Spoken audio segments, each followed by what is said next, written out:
Ves, mamita, que ya he bailado al compás de tu corazón, y que tu llanto también lo he escuchado, pues para ti solo soy un error.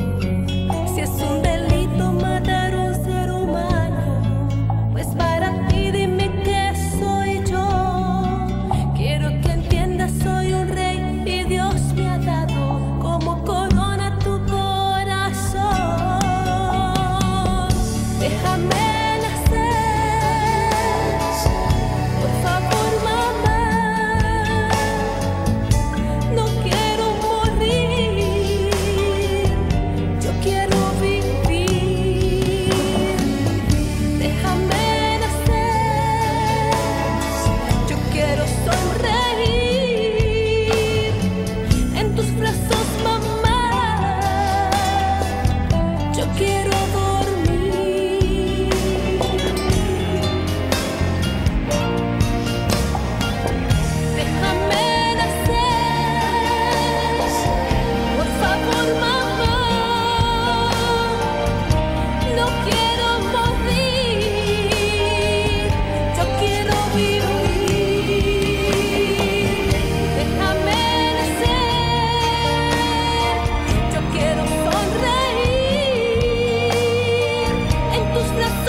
el aborto. Entonces, aquí tenemos unas cifras. Bueno, se estima que en el mundo se realizan entre 42 y 46 millones de abortos anuales, entre el 20 y el 22% de los 210 millones de embarazos que se producen en el mundo al año, lo que representa para quienes consideran al embrión como vida humana la principal causa de mortalidad de la especie. De entre los 42 y 46 millones de abortos practicados anualmente, al menos 19 millones se consideran abortos inseguros, en los que la vida de la mujer está en peligro. En América Latina y en el Caribe, en el año 2000 se realizaron 29 abortos inseguros por cada 1000 mujeres entre los 13 y los 44 años. Más del doble del promedio mundial de 14 abortos por cada 1000 mujeres y 32 abortos por cada 1000 nacimientos. Se estima que el aborto inseguro constituye la tercera entre las causas directas, o sea, el 13%, después de las hemorragias con un 25% y las infecciones con un 15%. De las 536.000 muertes maternas que se producen cada año en el mundo. Aunque en América Latina la fracción de muertes maternas debidas al aborto inseguro alcanza el 17%, en América Latina y el Caribe, de los 18 millones de embarazos que se producen cada año, 52% son planeados y el 21% de ellos terminan en un aborto. Bueno, entonces debido a esa problemática, entonces los estudiantes del grado noveno del área de español con influencia en periodismo decidimos realizar esto. Entonces, pues damos aquí presentación a las personas que decidieron ayudarnos. Muchas gracias. En representación de los jóvenes, el señor César Augusto Gómez. En representación de la Iglesia Evangélica está el pastor Juan de Dios Camargo del Movimiento Misionero Mundial. En representación de abogados está Edgar Fernando Pérez Rodríguez. En representación de médicos está el doctor Néstor Fabián Ruiz Santa María, el médico coordinador de servicios generales. Tenemos al señor Octavio Serrano, vicario de Lebrija, conocido como nuestro padre, y tenemos a Tatiana Dangón, psicólogo. Entonces, darles el agradecimiento a ustedes por hacer posible esto. Vamos a empezar con una reflexión.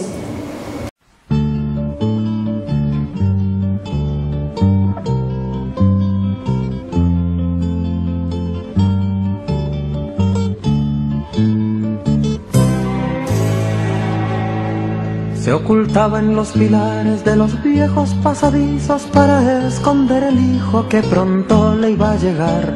Fue difícil esconder en un pobre delantal los 3 meses de más. Y salía del colegio con un 7 en la libreta y en el vientre una cometa que pronto querrá volar. y se iba a caminar y se iba a preguntar por las calles sin final. Y se fue a donde un cura quien le dijo era pecado, y muy pronto un abogado le habló de lo legal. Y fue el profesor de ciencias quien le habló de la inconsciencia de la juventud actual, de la juventud actual. Los que juzgan no han sentido el amor, el dolor, y en el vientre unos latidos, y se enredan en prejuicios, y el amor se quedó en unos cuantos latidos.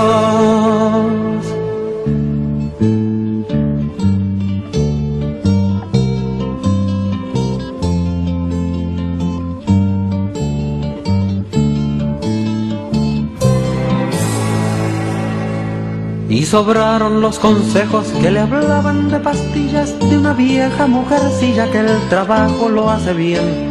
No faltó la buena amiga, esa amiga entre comillas, que le dio una dirección. Y salió desde el colegio en una fría mañana, cuando la vieja campana aún no daba su talán, mientras el profe de ciencias hablaba de la inconsciencia de la juventud actual. Cuando agosto era 21 la encontraron boca arriba con la mirada perdida y su viejo delantal, y en el bolso de colegio dibujado un corazón que decía tú y yo, que decía tú y yo.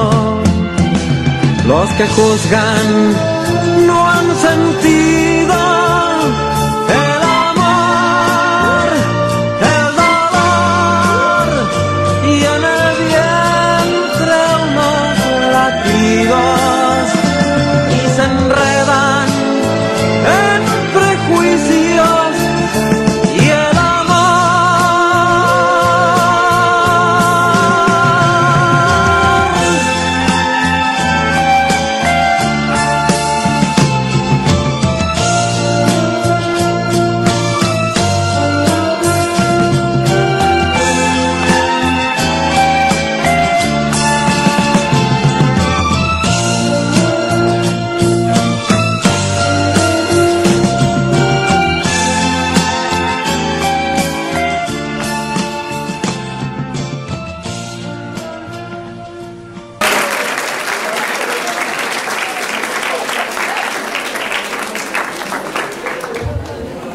Entonces vamos a empezar con una serie de preguntas. Buenos días, mi nombre es Jessica Andrea Gómez Sandoval del grado 9.1 y mi pregunta es para el médico. Quiero preguntar esto, ¿a las cuántas semanas de gestación es más frecuente el aborto? Sí, Jessica, bueno, muy buena tu pregunta. Nosotros estamos hablando de aborto hasta la semana 20 de embarazo. Quiero recordarles que el embarazo tiene 40 semanas.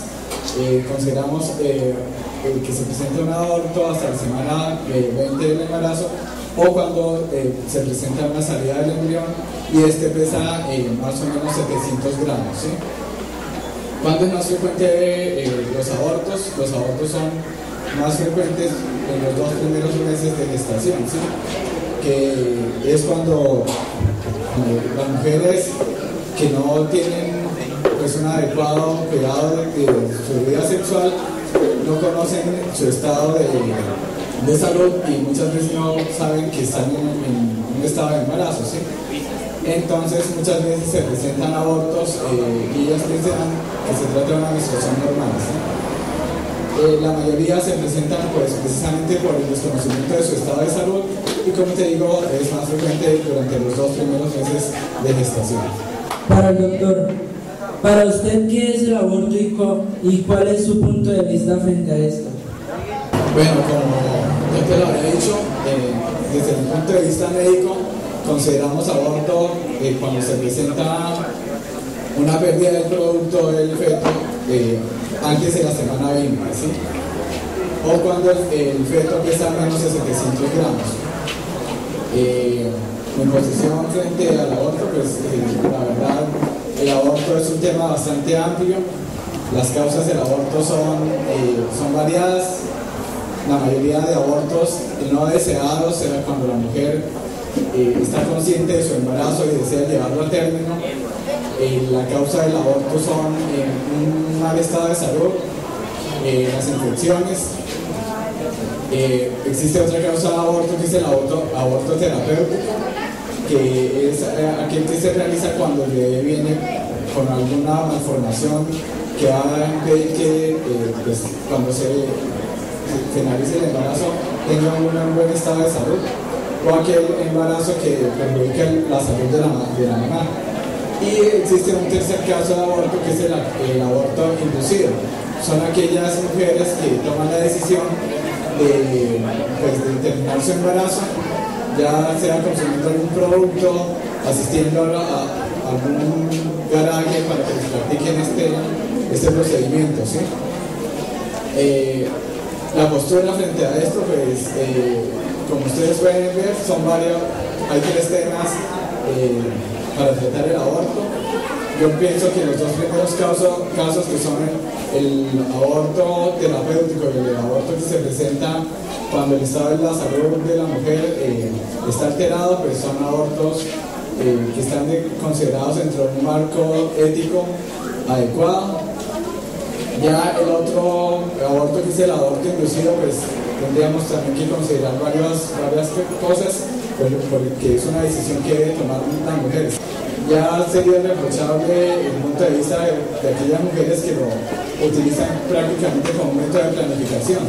Cada vez que quedan en embarazo, acuden al aborto como un método de controlar sus embarazos, ¿no? Mi nombre es María Alejandra Gil Ramírez, esa pregunta va dirigida a la psicóloga. ¿Qué tanto influye la educación familiar en la prevención del aborto? Buenos días, Mayra. La educación de la familia influye notablemente en la prevención del aborto. Y es que nuestra familia, como primera institución formadora en valores, es la que desde que nosotros estamos muy pequeñitos instalan en nosotros virtudes y valores que nos permiten más adelante la toma de decisiones asertivas y adecuadas para nuestra vida. Tal vez en un estado de embarazo dificultoso emocionalmente,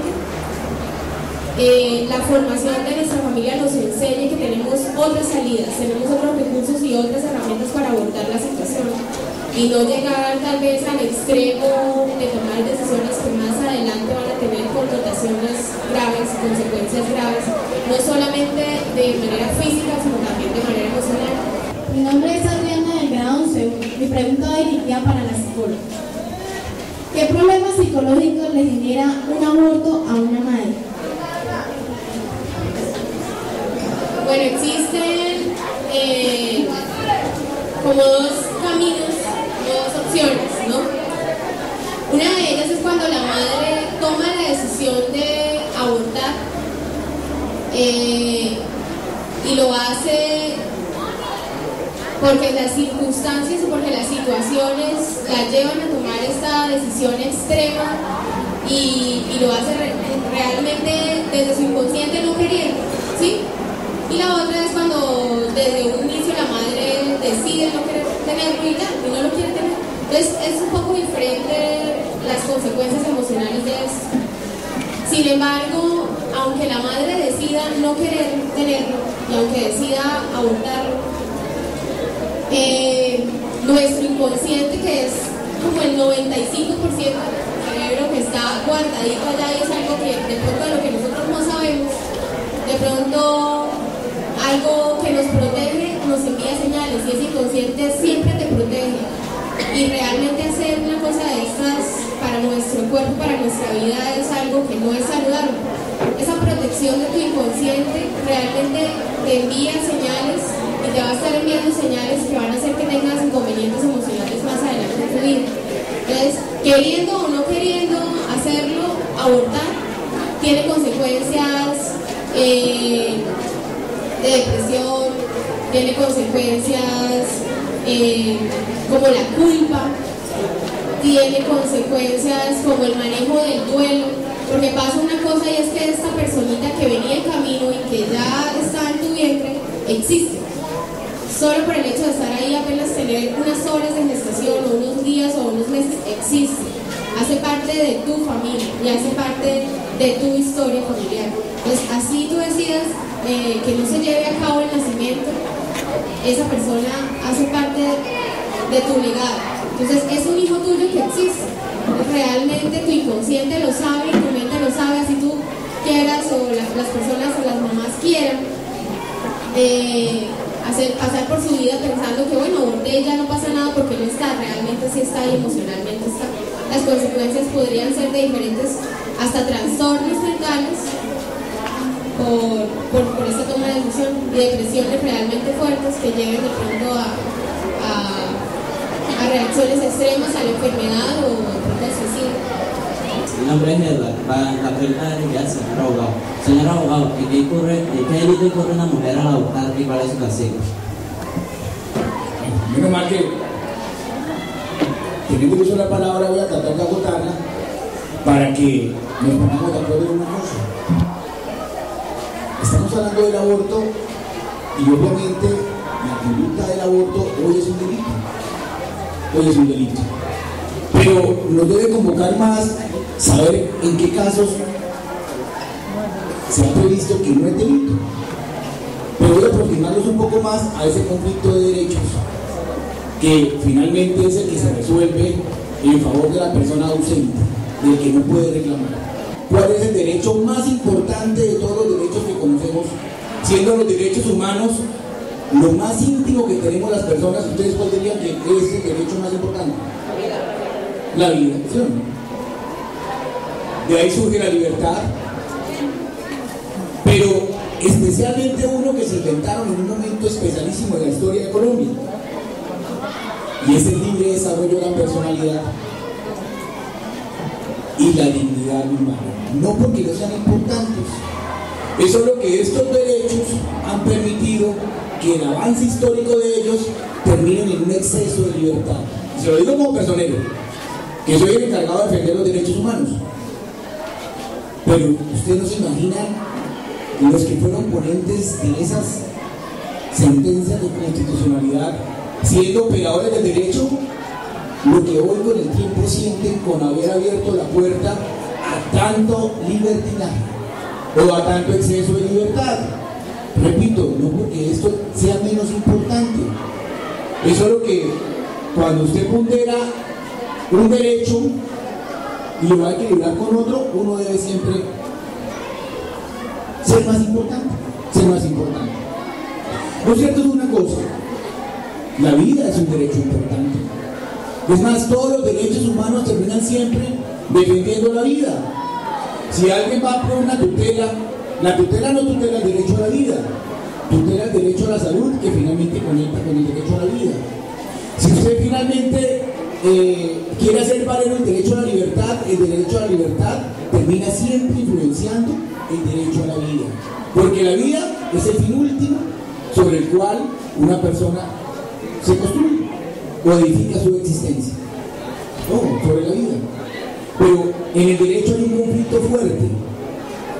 Yo escuchaba a la psicóloga cuando decía, cuando la personita viene en camino, y en Colombia existe la primera contradicción que está en el Código Civil, y es desde cuándo una persona existe.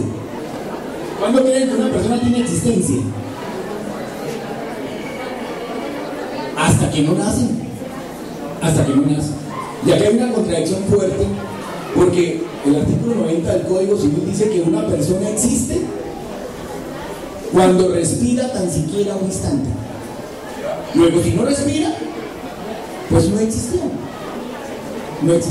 Para eso hay una prueba que se llama la dosimetría pulmonar, a efecto de saber si una persona existió o no existió.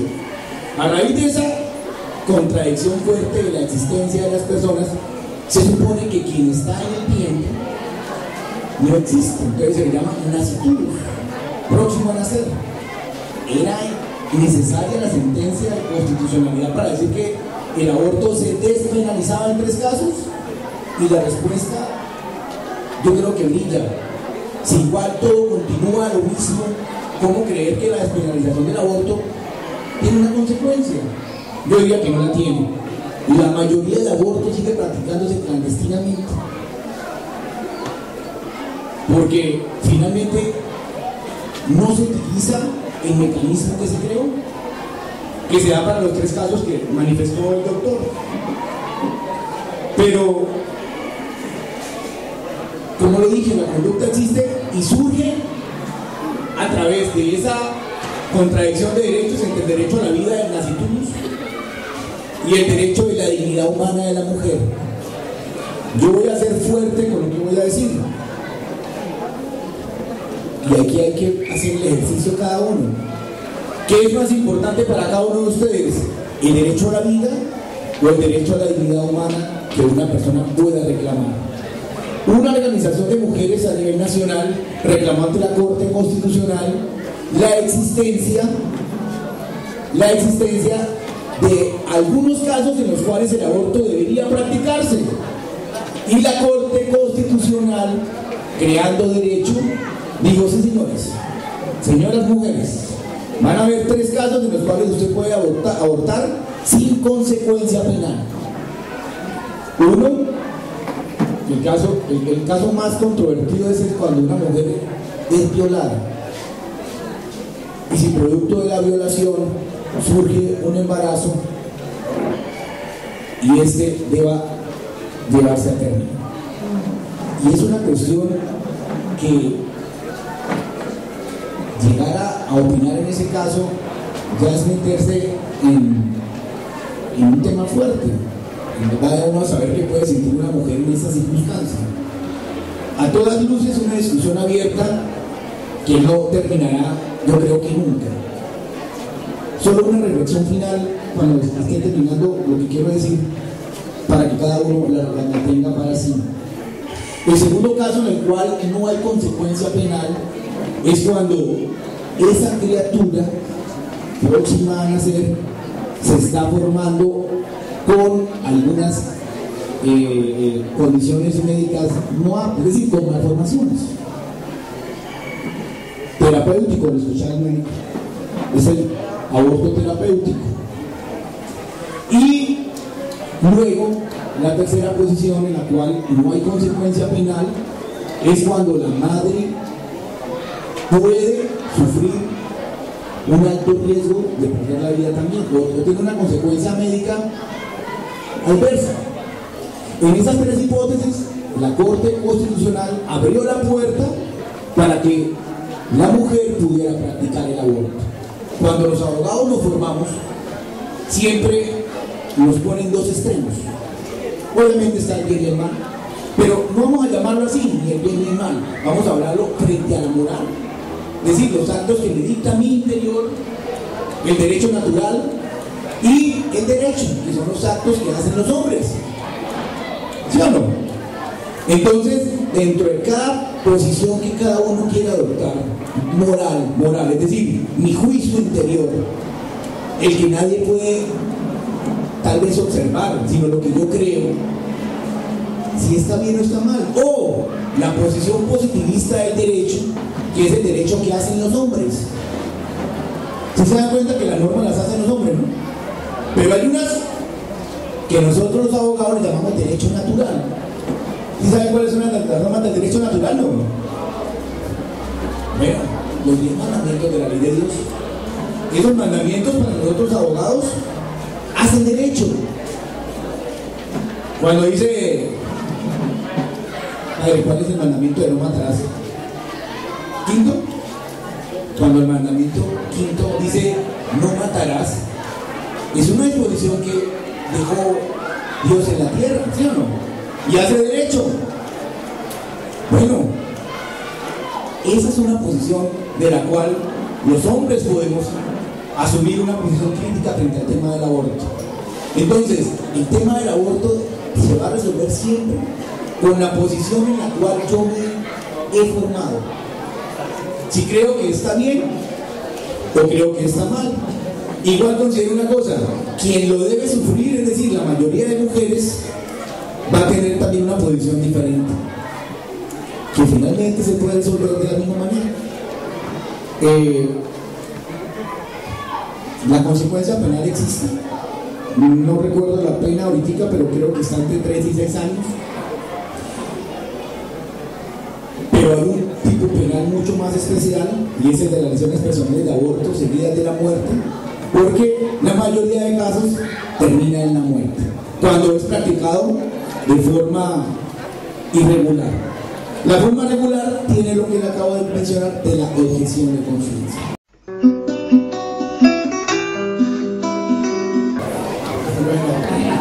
La pastilla del día después es uno de los últimos métodos de planificación que se están utilizando. Realmente es un método prácticamente revolucionario. La indicación médica de la pastilla del día después es cuando ha fallado uno de los métodos anticonceptivos que la paciente viene utilizando, especialmente cuando en el caso de la relación sexual el uso del preservativo se rompe, ¿no? Entonces existe un alto riesgo de que en este caso se presente un embarazo y que no haya sido planificada adecuadamente. Esta pastilla es una carga hormonal alta que produce una menstruación adelantada y no se considera un método abortivo porque en el caso de que se llegara a presentar una fecundación, el óvulo no se alcanzará a implantar dentro de la matriz, entonces no se considera un método abortivo. Y sin embargo, sí estamos recalcando entre los servicios de salud de que no debe ser utilizado de forma rutinaria, ¿no? Este es un método de emergencia, como su nombre lo indica, que se utiliza solo en determinados casos. Existen mujeres que lo vienen utilizando de forma rutinaria y posteriormente eso sí genera consecuencias en su estado de salud. No tanto porque se genere, no se fomenta tanto porque sea un método abortivo, sino porque no se tiene un adecuado uso del método. Buenos días, mi nombre es Nelson y mi pregunta es de la iglesia. ¿Qué opina la iglesia acerca del tema del aborto? Muy buenos días para todos. Yo quisiera en esta mañana leerles un pasaje de la Escritura. Y dice en Jeremías, dice así: antes que se formase en el vientre te conocí, y antes que naciese te santifiqué y te di por profeta a las naciones. Entonces esto quiere decir que en el momento de la confesión ya es un alma viviente, o sea que ya esa criatura vive allí. Entonces es necesario que todos nosotros entendamos eso, es decir que en el momento de la confesión ya es un alma viviente y que esa persona debe ser respetada desde allí, porque la palabra aquí dice que lo santifiqué, es decir, desde el vientre. O sea que este profeta Jeremías fue santificado desde el vientre. Entonces, todos nosotros, el Señor nos dio esa oportunidad de vivir y de poner esa alma viviente, ese espíritu dentro de nosotros, estando allí en ese lugar. Entonces, por eso toda persona debe reconocer que un niño o un embarazo debe ser respetado. Entonces yo creo que esos abortos son los que el señor Personero ha explicado sobre la ley, que esos son castigados. Si son castigados aquí en la tierra, aquí, es decir, en este firmamento, ante la presencia de Dios, eso es algo terrible. Entonces cada persona tiene que concientizarse de eso. La persona que haga eso, que haga, o sea, que aborte conscientemente, que no quiso tenerlo, que no quería que naciera esa criatura, entonces va a llevar un cargo de conciencia, es decir, porque la palabra dice que eso es homicidio y el homicidio es castigado. Buenos días, jóvenes. Buenos días. que la posición del Señor es la misma que tiene la Iglesia. La Iglesia tiene la postura de que el aborto en cualquiera de sus situaciones es no dar muerte a la vida. Esa es la postura que tiene la Iglesia y la saca del Evangelio. Entonces cualquier cosa que vaya contra la vida humana va contra el mismo Dios, contra la vida, porque hay un principio, dice incluso Jesús, dice: yo soy la vida. ¿Se acuerdan? Ya lo había dicho. Yo soy el camino, yo soy la verdad, yo soy la vida, yo soy la vida. Si hay vida, es porque está Dios, está la mano creadora de Dios. Entonces cualquier cosa que vaya a atentar contra la vida humana, ya saben ustedes cómo se llama. Entonces, ahora el aborto, ahí es homicidio, ¿cierto? O interrumpir la vida. Pero el aborto tiene muchas, o tiene varios tipos, ¿no? El que decía, el pastor decía, el uno es conscientemente provocado, tiene consecuencias más marcadas en la conciencia, y el otro es inconscientemente. Son ambos abortos, pero el otro es inconscientemente, no trae tantas consecuencias para la conciencia humana y para una situación moral. ¿Okay? Entonces, toda situación que vaya en contra de la vida humana tiene la misma postura, es un homicidio. ¿Cuándo empieza la vida? La vida de pronto dirá por lo legal, porque la ley empieza es cuando el niño nace, ahí ya empieza y ya se puede hacer algo, se puede imputar la ley, ¿cierto? Se puede hacer rigor de la ley, pero la vida empieza para el ser humano. Nosotros empezamos a existir cuando fuimos fecundados. Antes de la implantación nosotros ya existíamos, antes de que se implantara, porque la implantación es la que permite que siga su desarrollo, pero si no hubiese fecundado no se implantaba, porque todo nos implanta, ¿ve? Entonces lo que ya está fecundado ya tiene vida, es decir, independientemente de la madre y del padre, sigue su proceso por sí solo, no necesita de que la madre haga algo conscientemente para que el niño, para que eso que se ha fecundado continúe, ya por sí solo sigue su proceso. Después viene la implantación y sigue su proceso vital, ¿ve? Pero la vida inició antes de que se implantara. Por eso lo que preguntaba por ahí, la pastilla del día después, nosotros continuamos, es abortivo, porque va contra algo que se ha fecundado, ¿ve? Bueno, pues yo aquí personalmente tendría una pregunta para la iglesia. Resulta que aquí dijeron que en qué momento legalmente se podía practicar el aborto. Pongo el ejemplo de que un niño sale con malformaciones, le falte alguna pierna, algún brazo. La iglesia considera que ese niño, sabiendo que va a venir a ese mundo a sufrir, sabiendo que no va a tener una vida normal, deban hacer. Había que preguntarle, por ejemplo, mire, aquí en Lebrija hay un tipo que no tiene, anda así, anda un poco con su mano lesionada, sí, porque se entumió, no desarrolló bien. Habría que preguntarle si él le hubiese gustado que lo hubiesen abortado. Y maneja la moto, ustedes lo ven, se sube a la moto y no tiene ningún problema. El problema es nuestro, no de él. Por ejemplo, el que tiene el síndrome de Down. Yo no conozco parejas, o bueno, pueden haber algunas, pero yo conozco parejas que se han unido en base a ese ser humano. Porque son las personas que como que más exigen amor, y son las personas que más dan amor, son muy afectuosas, son muy cariñosas, ¿ve? Y han habido hogares que se han querido destruir. Cuando viene un hijo así, logran nuevamente como revivir ese amor, ¿ve?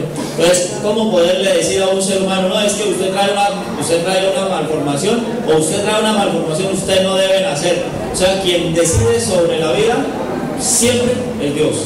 Dios es quien da la vida y quien la llama. O sea, venimos de Dios y a Dios volvemos. O sea, nosotros, la moral de nosotros no va para el cascarón. Perdone que utilice esta expresión. La moral de nosotros no va para el cascarón, que sea blanco, negro, bajito, feo, simpático. No va para el cascarón, la moral va para la persona. O sea, es importante la persona, no la forma de la persona. Si le falta un ojo, si salió con la cara fea, si salió con la... No importa, el cascarón no importa para Dios, es el ser. O sea, usted, no importa. Mi pregunta va dirigida al padre Octavio. ¿Qué piensa del método anticonceptivo conocido como DIU? ¿Es un método abortista? Es la misma T de cobre. Claro, porque lo decía anteriormente, la vida empezó cuando está fecundado el óvulo, ¿no? La vida empezó ahí cuando en la fecundación. Al venir fecundado, ¿qué hace la T? Lo pincha. Estando fecundado, entonces lo pinchó y fue expulsado. ¿Es abortivo o no es abortivo? O sea, ya viene con vida, independientemente de que se implante o no. Bueno, yo considero que para determinar si el DIU, el dispositivo intrauterino, es un método abortivo o no, pues primero tenemos que conocer cuál es el mecanismo de acción de este método, ¿sí? Empezando que cuando la mujer empieza a utilizar este método, lo que produce es una inflamación leve a nivel de la matriz y evita que el óvulo y el espermatozoide tengan ese encuentro, ¿no? Entonces, desde ese punto de vista no podemos hablar de un aborto cuando ni siquiera ha habido una fecundación. Lo otro es que por otra serie de mecanismos, además genera una liberación de hormonas que evita que se produzca la ovulación. Entonces, si no hay liberación de óvulo, obviamente tampoco va a haber fecundación y no podríamos estar hablando de un aborto.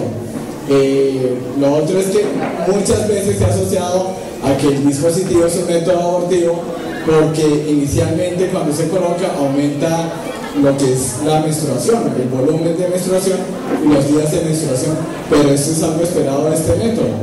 Entonces mucha gente lo asocia de que no, eso es que es un método abortivo, pero realmente no se utiliza en ese sentido, ¿no?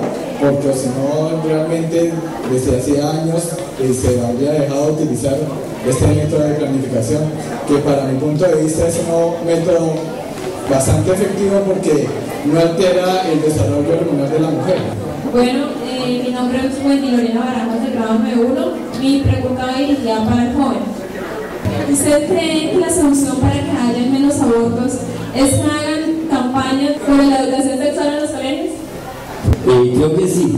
Inicialmente, como decía la psicóloga, esa educación empieza desde casa, pero debería reforzarse en los colegios, darse como charlas y orientarlos sobre los métodos de protección sexual y los riesgos que traen al no utilizarlos. Buenos días, mi nombre es Sebastián Nuevo, soy del grado 9.2 y mi pregunta es a todos. Bueno, especialmente la psicóloga. ¿Qué piensa el aborto de una niña que ha sido violada? En el caso de que haya un embarazo después de esa violación y de esa agresión, puede generarse dos puntos de vista de igual manera de esa joven o de esa niña. Uno, el deseo de no querer tenerlo por recordar frecuentemente ese acto agresivo y ese acto de dolor. Y dos, a pesar de que el acto haya sido sumamente doloroso, decidir tener ese hijo que en realidad no tiene la culpa de haberse conseguido, ¿sí? Pienso que es sumamente difícil llevar a cabo no solo el embarazo, sino una crianza de una persona que nos recuerda constantemente una situación de dolor y un dolor realmente profundo como lo es el de una violación.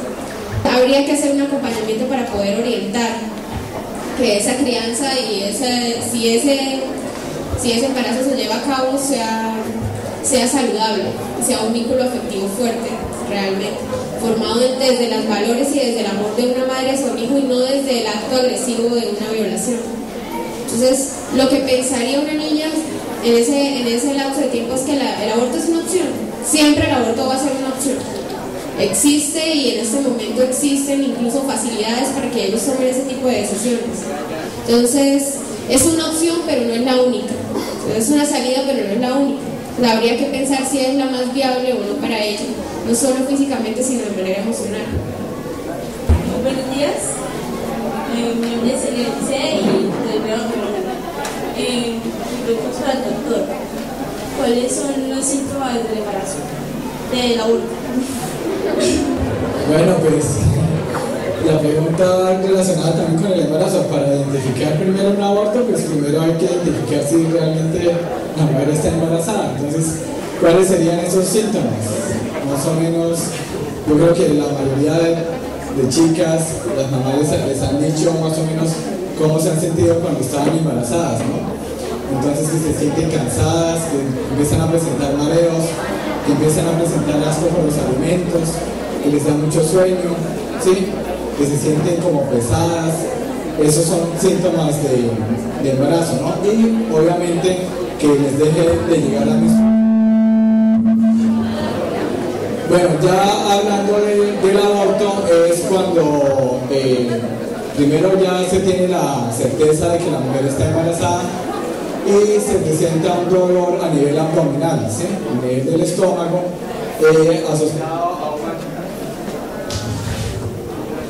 asociado a un manchado que no era esperado dentro de los ciclos de la mujer, ¿sí? O un sangrado que se presenta meses después de un atraso menstrual, ¿no? En ese caso, pues la mujer debe sospechar que estuvo en un estado de embarazo y está presentando un aborto. Cuando es un aborto inicial, ¿no? Ya cuando es un aborto que ya es un aborto avanzado, cuando está más o menos en la semana 17, semana 20, pues es cuando el bebé ya deja de moverse, el dolor abdominal es más intenso y ya se presenta no solo un manchado, sino un sangrado bastante manifiesto, ¿sí? Esos son los síntomas de que la mujer está abortando. Mi nombre es Elisa Julia de noveno 2 y mi pregunta es para la psicóloga. ¿Cuáles son las causas que llevan a las mujeres a abortar? Causas psicológicas, bueno. Una, y la primera es no tener las herramientas suficientes para afrontar su situación de embarazo. ¿Qué herramientas? Herramientas como la responsabilidad, herramientas como la posibilidad de asumir la forma económica de mantener ese hijito que viene en camino. Causas como inconvenientes de tipo familiar, la falta de apoyo de la pareja, de igual manera el miedo.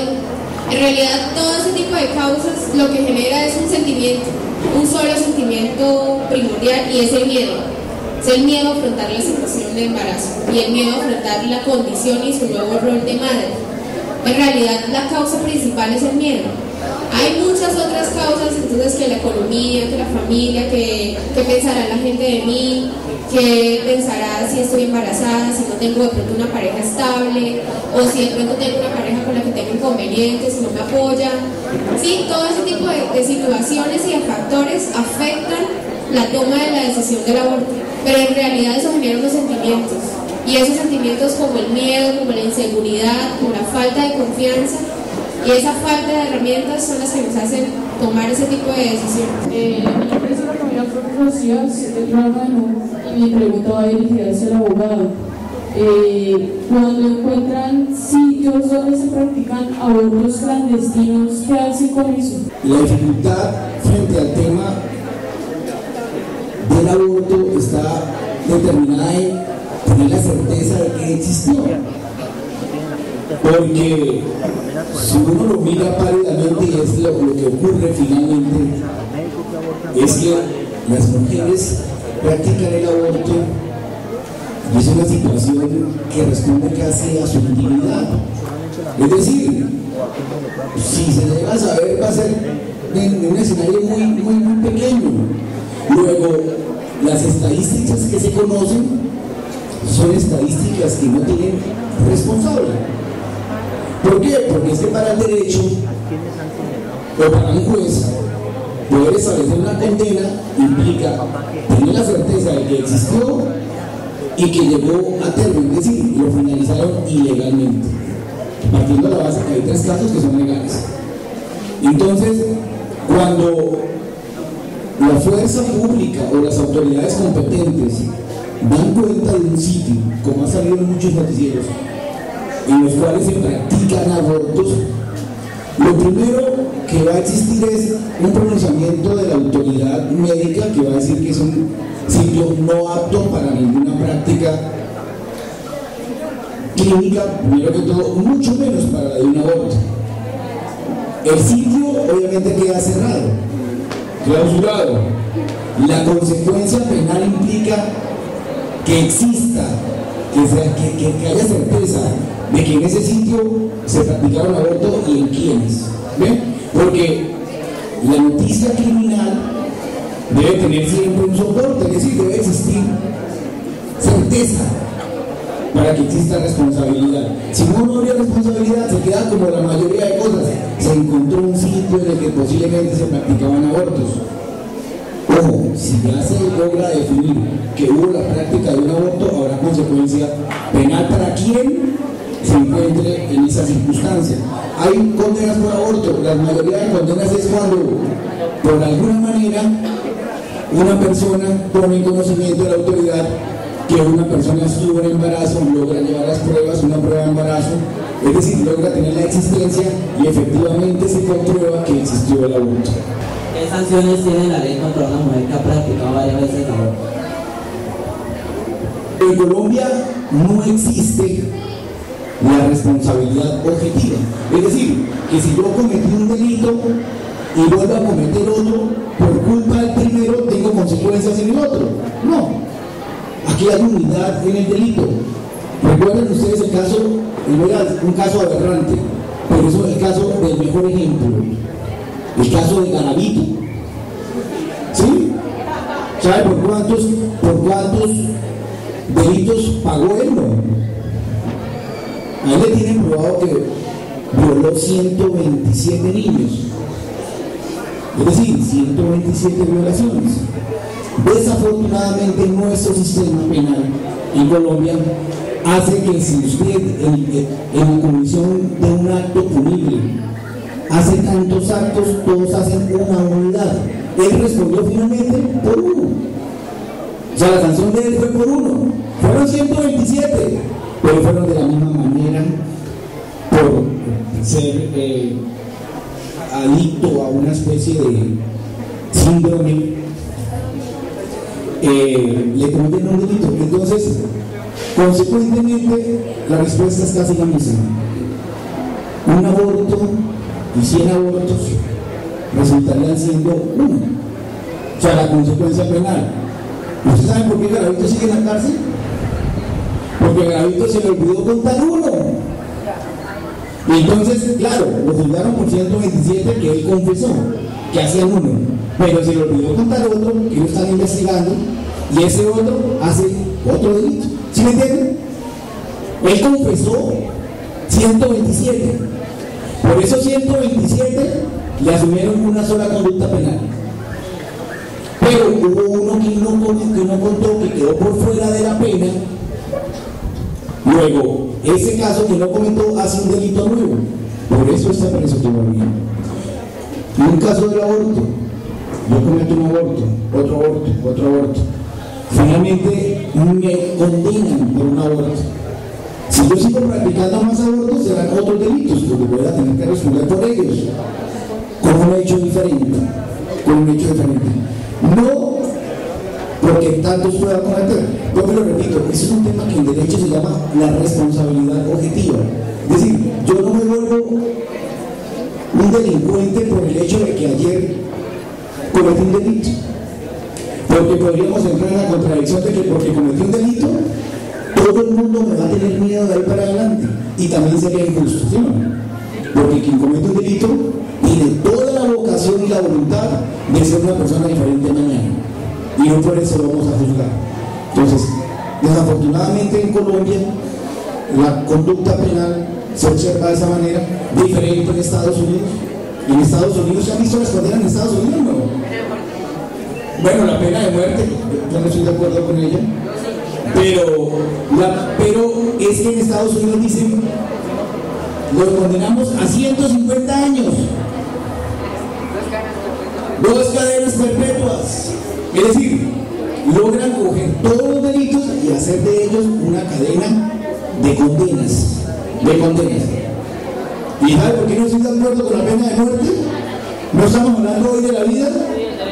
Entonces estaríamos totalmente contrarios al creer que nosotros, siendo seres humanos, podríamos disponer de la vida de otro.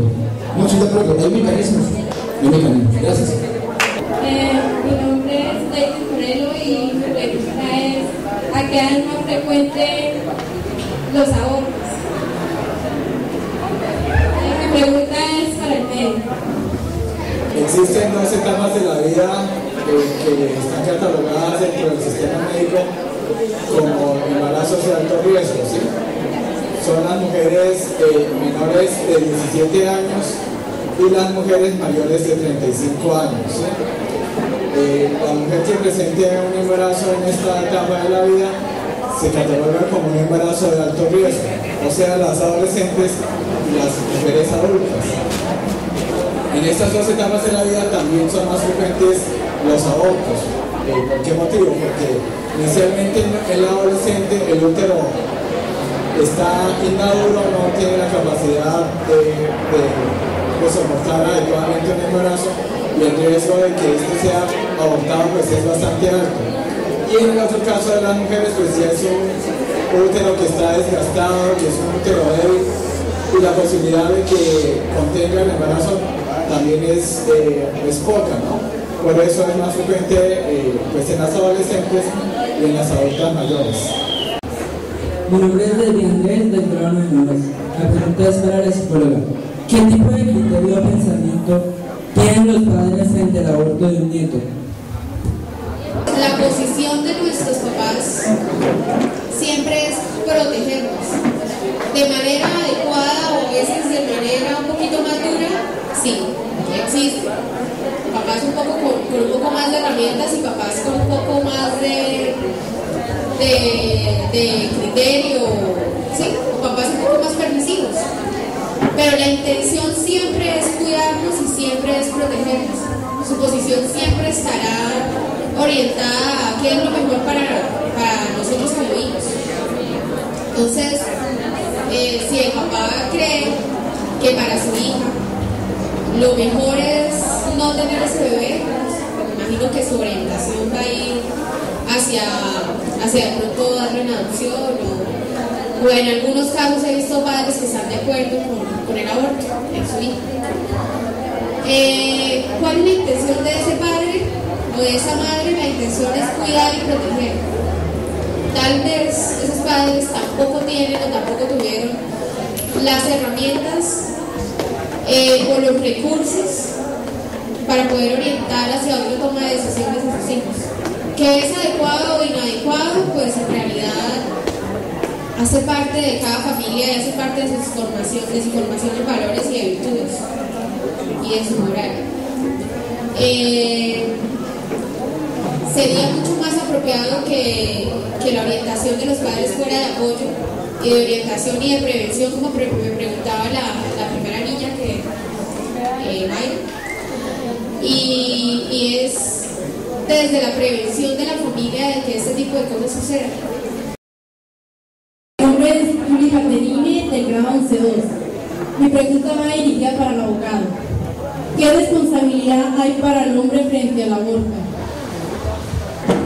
Para eso la ley ha distinguido a la persona que comete el acto como el autor, ¿sí o no? La persona, es decir, para el caso concreto, hablemos del aborto. La mujer que comete un aborto responde como autor del delito. Pero si hay personas que participaron en la comisión del delito, ¿qué son? Coautores. Coautores. La teoría del cómplice, ojo, cómplice es el que presta una ayuda, ¿sí? No el que participa. Ojo, el que lo aconseja y le dice, hombre, claro, hágale con el aborto, claro, mire, lo practican en tal y tal parte, hágale. Ese también responde. Y ese se llama determinador, el que determina al otro a cometer un delito. Es decir, hay muchas formas sobre las cuales la ley puede prever o precaer que una persona responde, así no sea la autora principal del delito. Es más, hay una teoría del cómplice del autor instrumental, cuando yo utilizo un medio para cometer un delito, y ese medio, ¿qué resulta haciendo? Ahí sí es el cómplice. Entonces, quienes tienen conocimiento del hecho están en el grado de autor, bien sea porque sea la persona que lo practica en su vida, que sería el autor principal, y el coautor sería, para mí el coautor sería la pareja. La pareja sería coautor del delito de aborto. Habrían cómplices si existieran personas que le facilitaron el medio. Es decir, para mí, ¿quién sería cómplice? El que de pronto saca la plata y la presta. Ese es el cómplice, le prestó el medio. Sería determinador si alguien le dijo, no, la solución es esta, va desde tal parte. Lo determinó, le dio la solución. Y responde como autor también. Responde como autor. El caso típico de este ejemplo, hay casos muy sonados en Colombia, la muerte de Luis Carlos Galán Sarmiento. Se ha visto que Santofimio Otero, sin él ser el que disparó ni nada, pero dicen que él fue el que instó a Pablo Escobar a que lo hiciera, y lo están condenando por determinador. Bueno, en todos los delitos ocurre esto. Pues se responde de muchas maneras frente a la ley. De muchas maneras. Entonces sería autor, coautor, determinador, cómplice. Bueno, como queramos verlo. Gracias. Bueno, agradecerle a todas las personas que nos acompañaron en el día de hoy. Yo creo que el mejor pago que ustedes le pueden dar es un fuerte aplauso a cada uno de ellos.